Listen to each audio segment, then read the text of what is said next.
नमस्कार दोस्तों, आज की कहानी का शीर्षक है कैंची। नेहा की शादी में उसकी माँ की एक सहेली भी बहुत दूर से आई थी और उनके घर पर ही रुकी थी।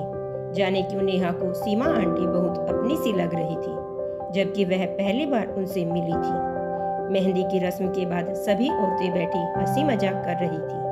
मैं चाहती हूँ आप सभी नेहा को आशीर्वाद के तौर पर एक एक सीख दें जो इसके वैवाहिक जीवन में काम आए, नेहा की माँ ने कहा। नेहा की दादी बोली, खाना ध्यान से बनाया करना। स्वादिष्ट खाना सबके मुंह बंद रखता है। सही कहा सासू माँ आपने, तभी आपका मुंह बंद रहता है। हम सब बहनें स्वादिष्ट खाना जो बनाती हैं, क्यों दी? नेहा की चाची बोली तो सबको हंसी आ गई। दादी ने प्यार से उसे एक धप लगाया। बड़ों के आगे जुबान नहीं चलाना, चाहे कुछ भी कहे। नेहा की मौसी ने कहा तो नेहा को जैसे कुछ बुरा लगा और उसने अपना मुंह घुमा लिया। आज ही एक ड्रेस को लेकर उसकी मौसी से बहस हुई थी। आंटी ने उसकी यह नाराजगी नोटिस की। सब फिर से हंसने लगे, क्योंकि नेहा बहुत समझदार होने के बाद भी सबसे बड़ा उलझती थी। अपने पापा, चाचा, मामा, मौसा सभी से बहस करती थी, यहाँ तक कि अनजान लोगों से भी। सुई और कैंची तो तुमने खूब चलाई है, गुण बस सुई के ही अपनाना, कैंची के नहीं।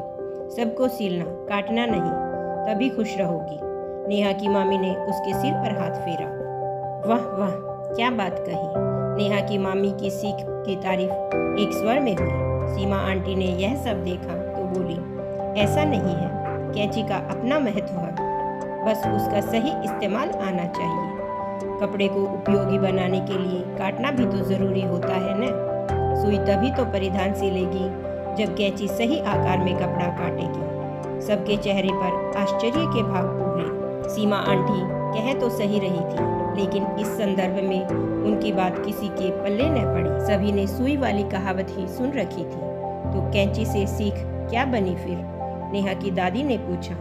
नेहा बेटा, अपने व्यवहार को सुई बनाना, जिससे सभी को खुद से जोड़ सको। धैर्य और समझदारी को कैंची बनाकर गलत बातों को समझदारी से काटना और अपने व्यवहार की सुई से उसे सीलना। लड़कियों को हमेशा चुप रहना भी सिखाना भी गलत है। गलत बात का विरोध करना तो सभी को आना चाहिए, लेकिन वह संयम, सावधानी और समझदारी से होना चाहिए, तैश में या गुस्से में आकर नहीं। सीमा आंटी की बात से कैंची की नई मिसाल कायम हो